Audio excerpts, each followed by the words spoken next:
right, good evening. I'd like to welcome everyone to the Rutherford County School Board March 4th meeting. First call the meeting to order, and the first thing on the item is Pledge of Allegiance, led by Ms. Sharp.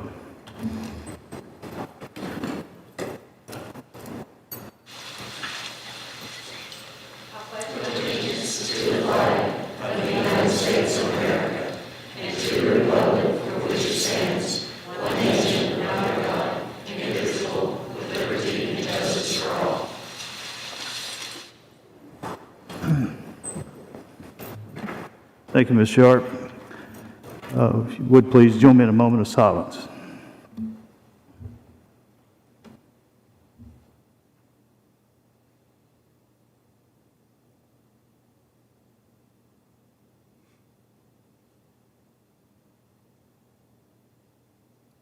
Thank you. All right. Number 4, approval of the agenda. Is any questions over the agenda? So moved. Thank you, Mr. Estes. Do we have a second? Ms. Bratton? All in favor say aye. Aye. Any opposed? Motion passes. Approval of consent agenda. Do we have a motion? Maxwell? Ms. Johnson, second. All in favor say aye. Aye. Any opposed? Motion passes. All right. Moving on to visitors. First visitor tonight would be Ms. Sarah Winters.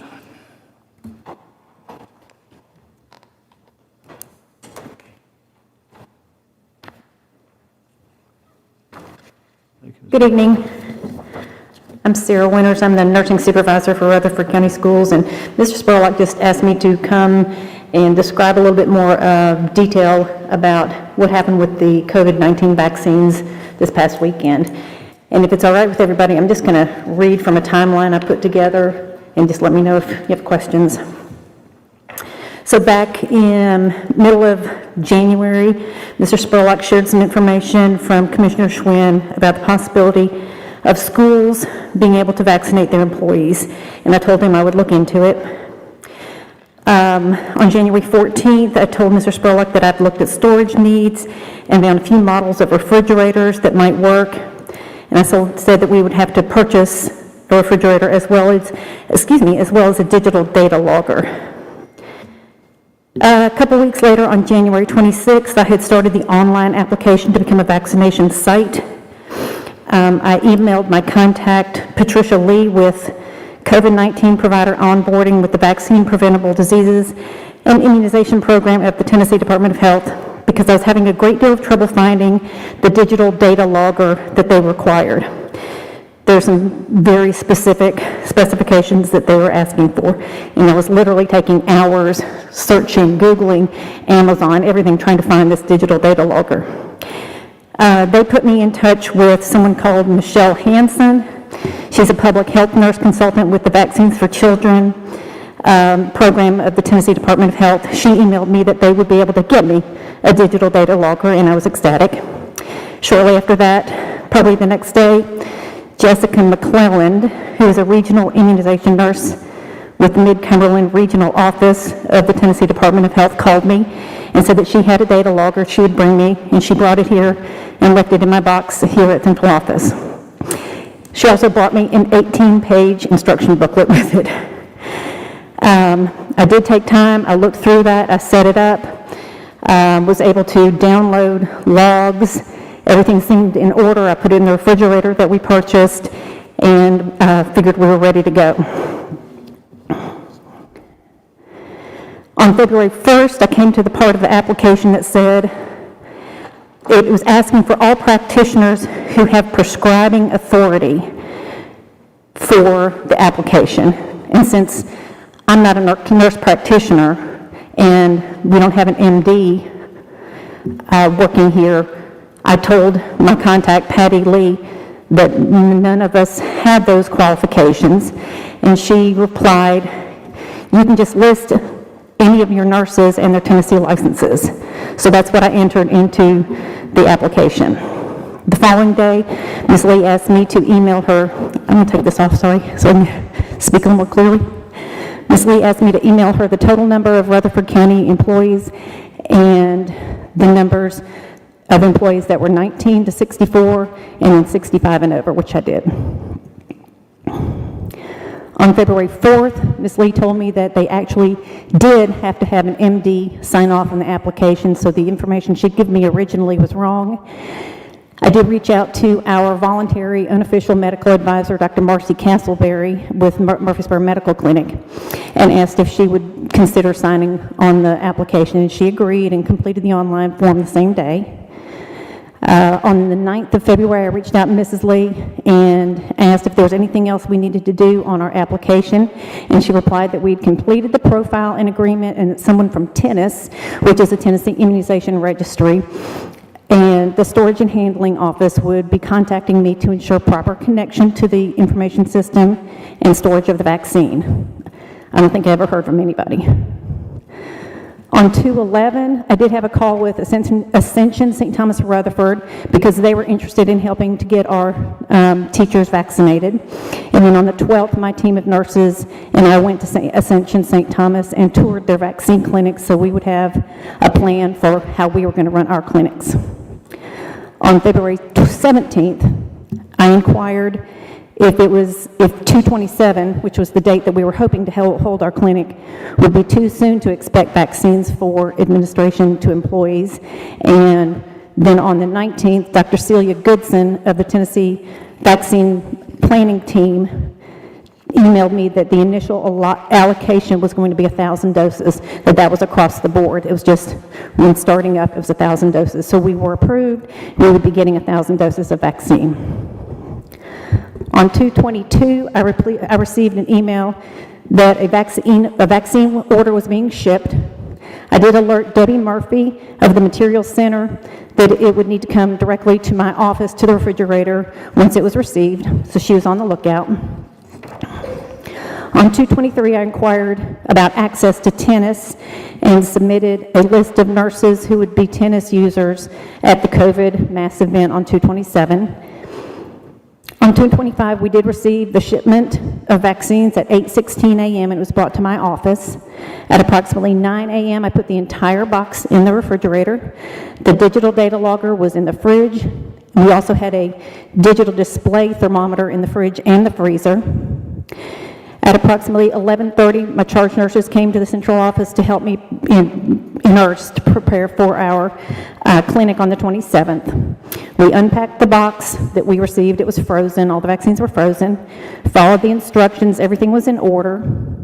We did have some questions about the data logger, so we called the number on the packet that I received and then emailed the Miss Jessica McClellan as well. And her voice mailbox was full, and she did not respond to our emails and still has not yet responded to that email. Since we had received 1,000 doses and they can only stay unfrozen for 30 days and to be used, we left all 1,000 of them in the freezer overnight. On 2/26, the day before the clinic, at approximately 8 a.m., I pulled 650 doses, 325 for 2/27, 325 for 3/27, and left the remainder in the freezer. At that point, the digital data logger was blatantly malfunctioning, so we tried Jessica again and then found another number in the packet to call. At that point, they took our information, had someone call us back not long later, and over the next couple of hours, we went back and forth with phone calls and answered questions and downloaded reports and emailed them to the state. And then we were notified that these vaccines had not been properly stored and monitored. I inquired what we should do next. They said to contact the Rutherford County Health Department, which we did. We talked with their interim director and their director of nursing. We FaceTimed with them, showed them our setup, where the vaccines were being stored, and they actually contacted the state themselves because they thought our storage should have been fine. But then at 11:16, they did call me back that morning to let me know the state said we could not use the vaccines. I met with Mr. Spurlock about the situation about 45 minutes later. At about 6 p.m. that same day, 3 individuals from the governor's task force met with 2 of my charge nurses, Mr. Spurlock, LaShawn Matthews, who's the interim director of Rutherford County Health Department, and LaShawn Miller, who's an RN with the Rutherford County Health Department, and me. We went over all the issues and found that there are a lot of things wrong with the process of onboarding. Errors were made on my end, and I think a lot of it goes to just trying to multitask too many things. One person should have been in charge of vaccines only, and honestly, that was not made clear to us. It was never communicated that we needed to do anything more than what we were doing. And I think just having, and in meeting with the folks from the state, it seemed clear that the process for onboarding and education was lacking, especially for schools. We are not a hospital. We're not a health department. We're not a pharmacy. And when you send a box of vaccines to a school, perhaps a little bit further information should be shared. There should be a contact person that says, okay, this is your first time setting up a vaccine clinic. We're going to walk you through this. And I think, and even this afternoon, I did reach back out to the state to ask what had come of those vaccines, and they said they truly don't know yet. They're waiting for some more information from Moderna to see if they're actually still viable. Y'all have any questions for me? I'm sorry. It's been a very harrowing experience, and I don't choose to do this again.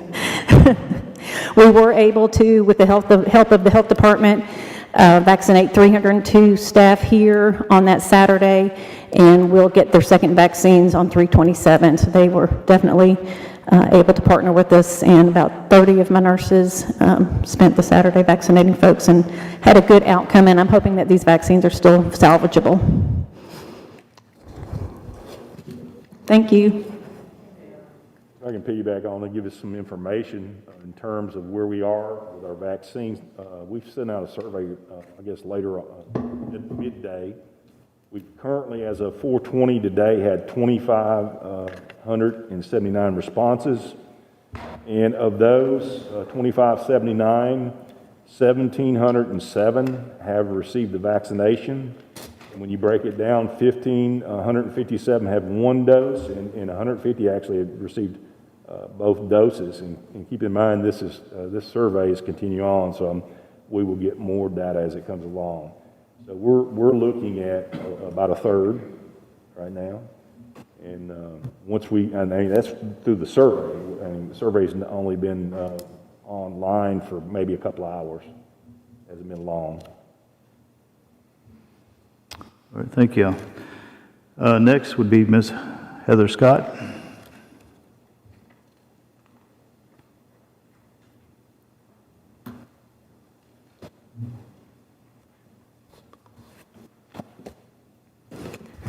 Hi, I'm Heather Scott, and I represent the Rutherford County Bus Owners Group.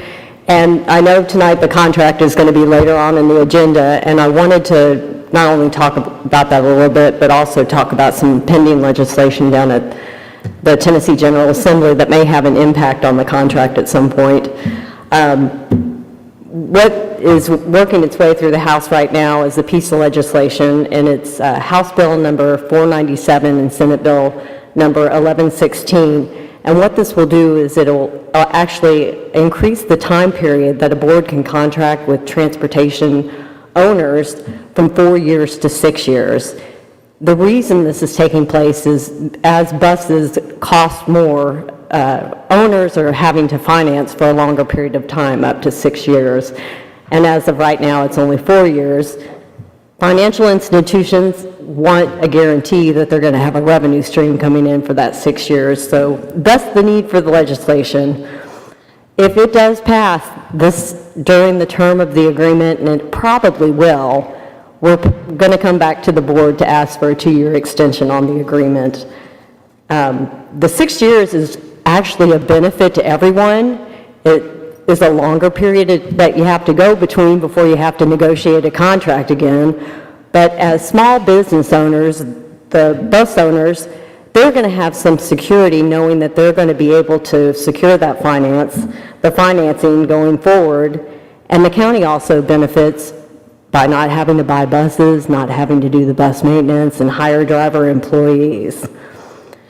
For those of you that are new to the board, I wanted to also give you a little bit of history and background about the bus contractors that you have working for you today, or working with you today, I should say. They've got some deep roots in Rutherford County. Some of them are second and third generation bus drivers. They may have multiple family members driving buses for you now. Some of them can trace the roots back to 1924. That's almost 100 years. So it's not a fly-by-night relationship for them. They are committed to Rutherford County schools and the students.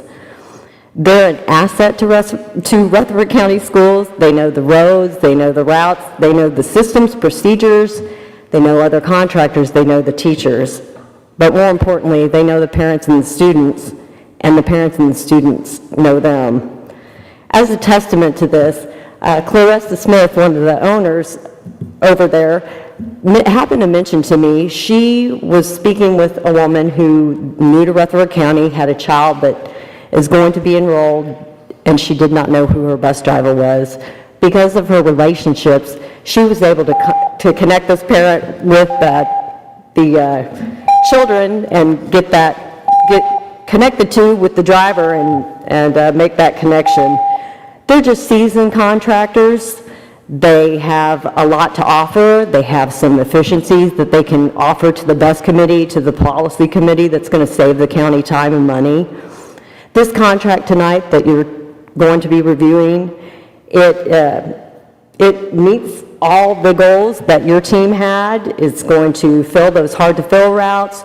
You're going to have provide the transportation for students that need it, and you're going to be able to meet industry standards and retain your contractors. I'm going to tell you another really quick story, but just the big picture is you want to focus on the students, and to have contractors that focus on the students is very invaluable for you. And I just happened to be talking to a random person, did not know her from Adam. She brought up she was a Rutherford County student at once upon a time, and Kim Earp was her driver. She got the biggest smile on her face and talked about how Kim would pass out little goodie bags during the holidays to all the students. And I thought, what a lasting impression. The bus driver is usually the first person the student sees for the day. And I'm sure all the drivers have stories like that. And I just share this with you because it demonstrates their genuine commitment that they have to Rutherford County schools and students. So when you're negotiating a contract, you don't always get what you want, but you want to make sure that you have a contract that works for all parties. And this contract does work. The bus contractors, they are definitely committed to their relationship with the board, with Rutherford County schools, with the teachers, with the parents and the students. And I'd just like to ask the board to reciprocate that commitment by voting in favor of this contract tonight. Thank you. Thank you, Ms. Scott. All right, next visitor, Russell Lockard.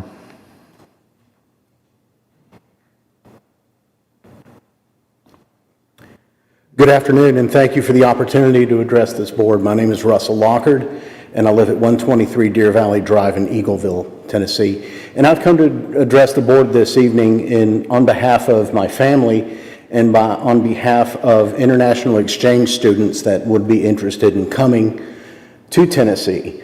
My family and I, for the past 2 years, have hosted international exchange students, and it's been a wonderful opportunity for both of us and my daughter who attends Eagleville School. It's also been a blessing for the students at Eagleville School to make some friends that are on the other side of the world. And this past year, we were approved to host 2 students, one from Barcelona, Spain, and one from Germany. Our German student did come. He did attend Eagleville. He had a wonderful time. He was signed up for 1 semester. He's already back in Germany, happy, healthy, and has friends for life. Our student from Spain, however, due to the COVID situation, decided to delay a year. And she was set to come this coming year. We've been communicating back and forth with her and have kind of developed a relationship. She's already referring to us as her American family.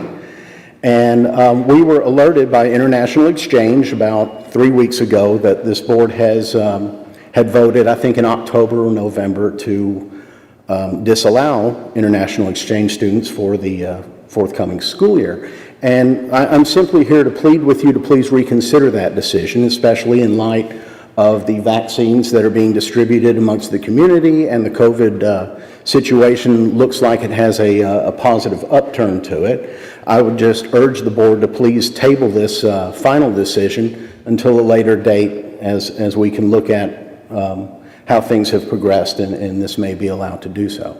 Thank you very much. Thank you. All right, moving on to number 7. All right, number 7, recognition.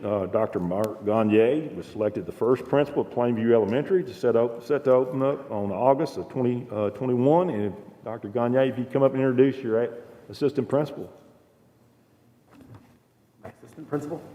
You don't have assistant principal. I do, but I haven't announced yet, so yeah, we're waiting on that. So I'll be glad to tell you the name if you'd like to. Yeah, okay. That's what I thought. Okay. Yes, I will introduce my school secretary. This is Miss Andy Mueller. She has done a phenomenal job just in the last couple weeks trying to get things rolling for us to get the school going. I'm very honored to be able to be given this privilege to open up another excellent school in Rutherford County, and we're going to work very, very hard to make sure we live up to those standards and give the Plainview community a phenomenal school that they can be excited about and go to. Yeah, thank you very much for the opportunity, and we're going to do everything we can to make Rutherford County proud. Thank you. All right, number 8. All right, Advantage XBO renewal agreement found on tab 2. Rutherford County Schools currently contracts with Advantage XBO for substitute teacher services. Advantage XBO will maintain their current bill rate and contract for the 2021-2022 school year. Motion to approve the renewal of the Advantage XBO contract for substitute teacher services for the 2021-2022 school year as presented. Board, any questions, any discussion? All right. Do we have a motion? So moved. Thank you, Ms. Bratton. Thank you, Ms. Maxwell. All in favor say aye. Aye. Any opposed? Motion passes. All right, number 9. All right, the charter school application that Dr. Sullivan went over. Dr. Sullivan, do you have any update on our review team list? Okay, if you would go ahead and mention those. Yes, sir, I'll be happy to.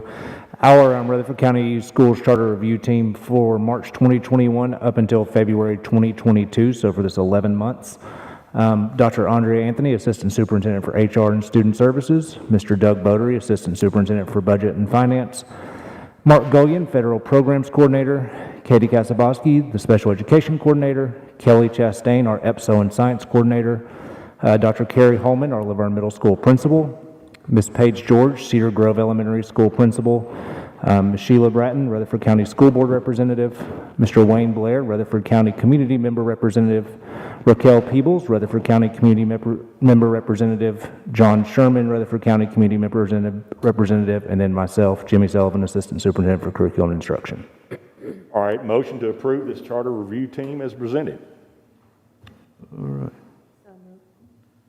Ms. Johnson? Ms. Maxwell? All in favor say aye. Aye. Any opposed? Motion passes. Number 10. All right, number 10 is the 2021-2022 calendar change due to federal, state, and local election cycle. Date change is needed for the newly adopted 2021-2022 school calendar. October the 20th is an in-service professional development day, needs to be regularly scheduled a school day. May the 3rd, a previously scheduled school day, will now become an in-service professional development day. Motion to approve a needed change in the 2021-2022 academic calendar as presented. Board, any questions, discussion? Do we have a motion? Move. Thank you, Ms. Maxwell. Do I have a second? Thank you, Mr. Estes. All in favor say aye. Aye. Any opposed? Motion passes. Number 11. All right, number 11 was the summer programming that Dr. Sullivan went over on Tuesday. The only thing, Dr. Sullivan, you're getting ready to release all that. You might want to go on that, a little bit on that. Yeah, we will be, at the conclusion of this meeting, releasing information to our parents, going over some of the timelines and the priority registration, and then our registration for K-8 will open on Tuesday of next week, and then high school priority registration will open on Thursday. So all that information is going out. We'll have another release next week to follow up with the actual registration.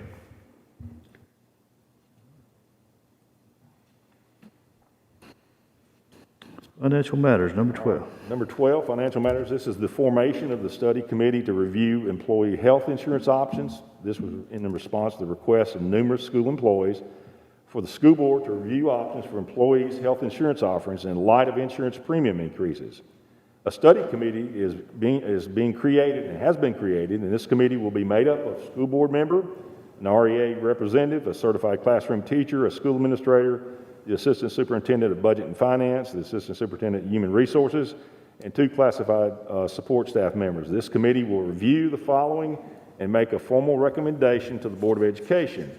And the following is, first and foremost, they will find the current county health insurance plans, their rates, their coverage, their deductibles, and the physician networks.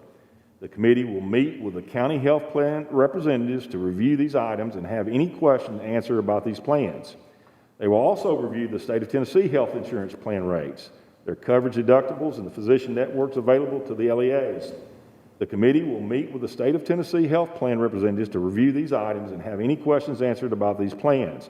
And third, the committee will then report its study findings to the Board of Education with any recommendations after an in-depth study is completed. Now, keep in mind that the insurance policy for our county is up here soon. Now, to think that we would get all this accomplished this year is not going to occur. What we're doing is a fact-finding mission and getting some input from our staff that actually are out there. So this is going to be, I think you give us the dates, is it March the 9th, the 11th, 16th, and the 25th? That's correct, sir. On those, tell me the days that you will have the people in going over those policies. Yes, sir. On the 9th, we'll be talking about the scope and the background, whereas on the 11th, we'll be having the state insurance representatives coming and talking to our group. The next date of the 16th will be our Rutherford County insurance representatives, and then on our 25th, which will be our wrap-up meeting, we'll be able to discuss those items, see if we need additional information, and make a recommendation to the board. In addition to these names I'm going to call off here in a few minutes, also Ed Elam in our county will come in and sit in and answer any questions that Yes, sir. will be available, and also someone from his office. Correct. All right, the following, representing the school board, Sheila Bratton, representing the REA teachers, is it Shay Crowell and Marcus Hill, representing the administration in Rutherford County Schools, John Marshall, Assistant Superintendent of Budget and Finance, Doug Bowdry, Assistant Superintendent of Human Resources, Andrea Anthony, Ms. Dawn Williams, who works as a classified in our instructional department, and Melanie Lanier. Now, where does Melanie work? Budget and Finance, okay. All right. Motion to approve to form a study committee to review these health plan options as presented. Any questions, any discussion? All right, do we have a motion? Move to approve. Ms. Johnson, do we have a second? Ms. Maxwell? All in favor say aye. Aye. Any opposed? Motion passes. Number 13. Our number 13 is found on tab 3, the Plainview Elementary logo. Dr. Gagne is submitting for approval the logo for the Plainview Elementary School that will be used for the gymnasium floor as well as other areas. This logo is keeping with the board's selection for the colors and the mascot. Motion to approve the logo for Plainview Elementary School as presented. Do we have a motion? Ms. Braden? You have a second? Thank you, Ms. Maxwell. All in favor say aye. Aye. Any opposed? Motion passes. All right, land transfer request. All right, the land transfer request, this is a request from Smyrna. The land, when the land for the old rock school in Smyrna was deeded to the town, a section that was left off the transfer, which is currently still titled in the name of the Board of Education.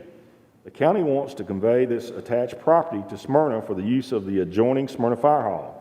Engineering and construction is reviewed and found no reason not to grant this request. Motion to approve the request to transfer the remaining rock school property to the town of Smyrna as presented. Any discussion? Do we have a motion? Thank you, Ms. Maxwell. Mr. Estes, second. All in favor say aye. Aye. Any opposed? Motion passes. All right, new bus contract. All right, the bus contract committee has completed the task of reviewing the old contract and making recommendations for the new contract. The proposed new contract is for 4 years and recommends several changes. The biggest change is to request a guaranteed increase contract. This proposal takes into account a review of similar counties and industry standards for operation. This proposal is a 5% increase for the first year and 3% each year thereafter. Motion to approve the proposed 4-year contract for the bus contractors as presented. Okay. Do we have any questions, any discussion? All right. Do we have a motion? I'd like to say that I appreciate all the hard work that both sides have put into this. This has been many months coming, and I think this is a wonderful contract, very fair to all, and I'd like to make a motion to approve this evening. Thank you, Ms. Maxwell. Do we have a second? Ms. Johnson, all in favor say aye. Aye. Any opposed? Motion passes. All right, number 14. On your table area, Doug has left you both a report from Funds 266 and number 264, as well as the minutes from the January 28th insurance meeting.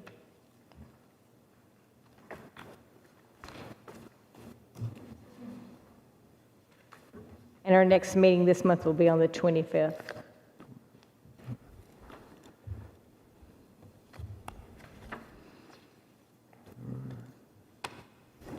Any questions, discussion on insurance?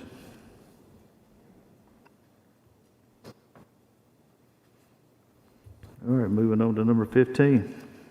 All right, one of the things I want to let everyone know, we have been working on our budget and kind of lay out when the time frame when we'll bring it before the board and what it will look like. Somewhere at the end of this month, maybe the 1st of April, we will start off with Fund 177 and 142. And that's our capital maintenance and our food service.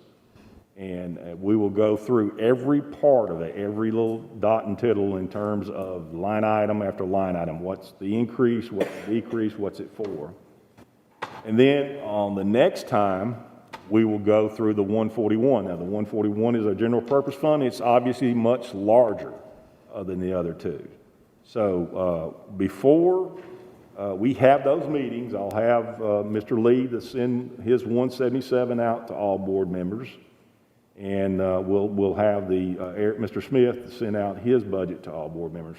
Now, we have been working on it. Now, one of the things the reason why we don't bring it in so early is because there's going to be a lot of transition in terms of, for example, what is our ADM numbers going to look like for the 6th and 7th period?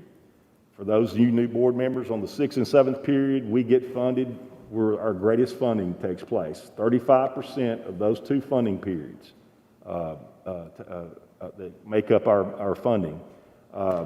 Also, there's going to be some changes like we've just talked about here about the insurance. I mean, this is a little uncertain. So there's a lot of things that are uncertain. Now, we've got it there, and I will tell you that it's a fair budget. If you'll recall from last year, we brought in a budget that was less than 1% growth.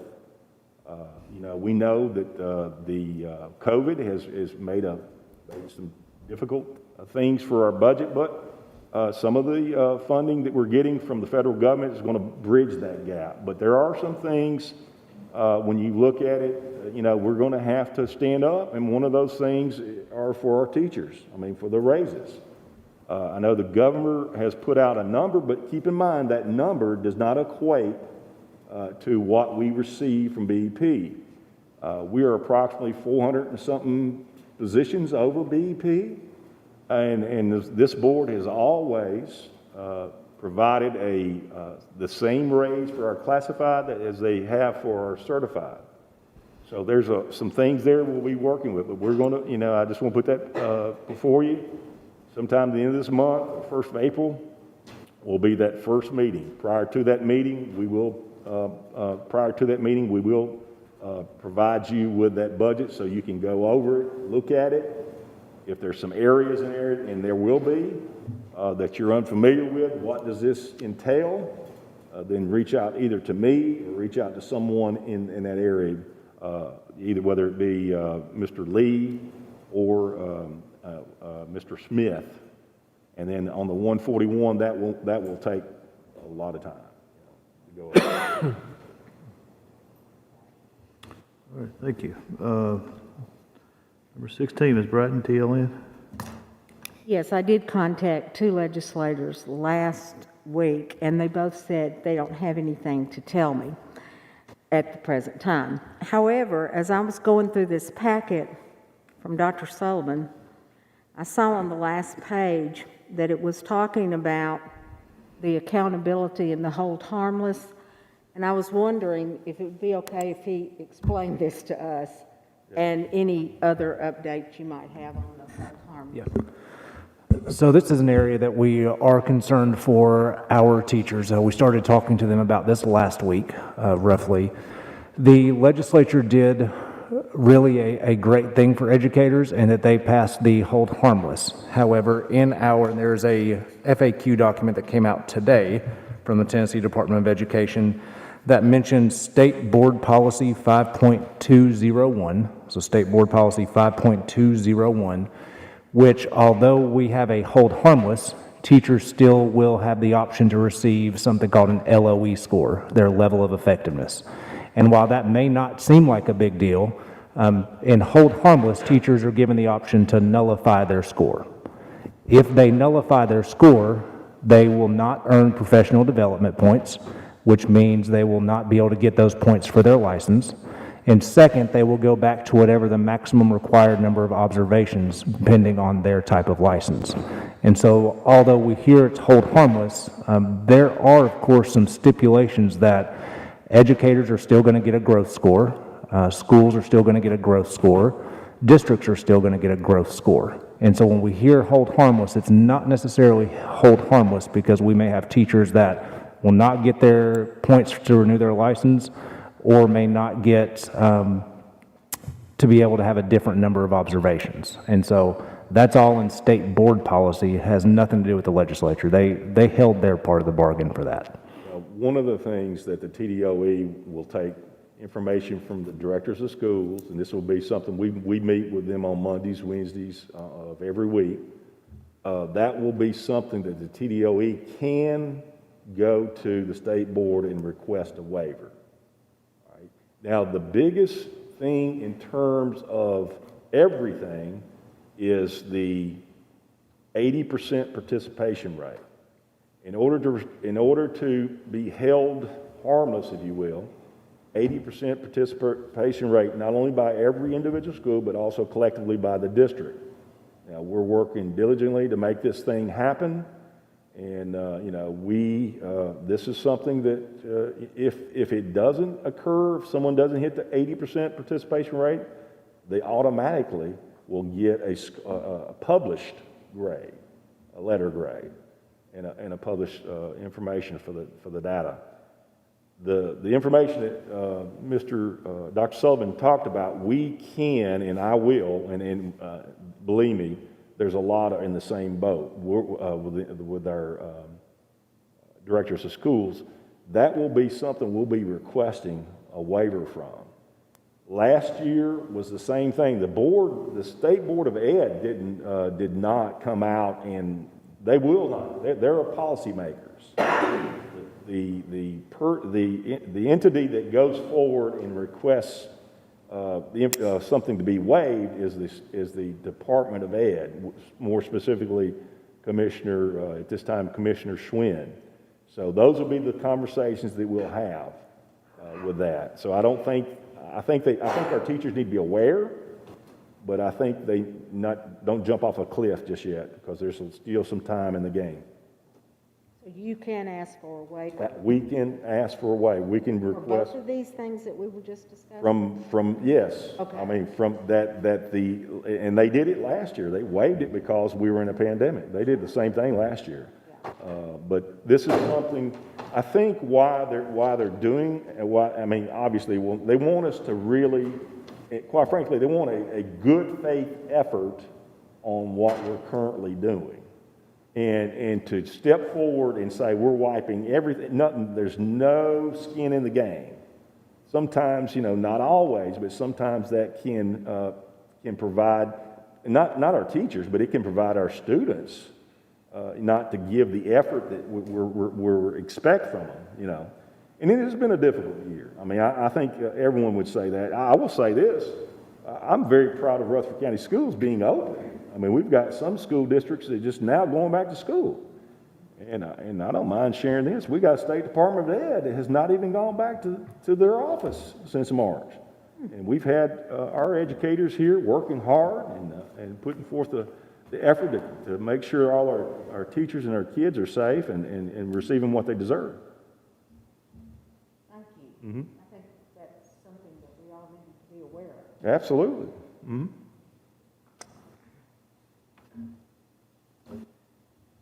Does that conclude, Ms. Braden? Yes. Ms. Johnson, FRN? I don't have anything this evening. All right, general discussion. I have like to, Mr. Lockhart brought something to our attention tonight, and I thank you for coming tonight. And I kind of remember voting on this, but I was hoping this is something that we might, because things have changed, and it's nice when we can pivot. And we do have the vaccine now. It looks like things are full speed ahead. They're trending up in the right direction. Is this something we can look at again, and perhaps we were a little hasty in just calling it off for this? Absolutely, I think we can. Year? You can. Mm-hmm. Because I think I love international students. We've had students when I was in high school, and when my children were there, and it's mutually beneficial to all. And so I would like for us to, if we could, table this and maybe vote on this again. Now, you've already, what you can do is create an amendment. You can amend the policy. It was temporary anyway, was it not? Mm-hmm.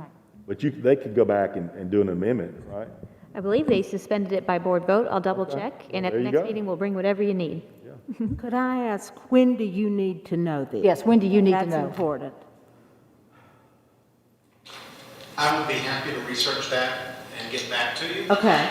I know that typically the students arrive a week prior to the beginning of the school year, but the process of vetting them and getting through all the Department of State loopholes is usually done in around June. Okay. So you have time. Okay. Good. A timeline there. We can. The stage, did the Was this just through this year?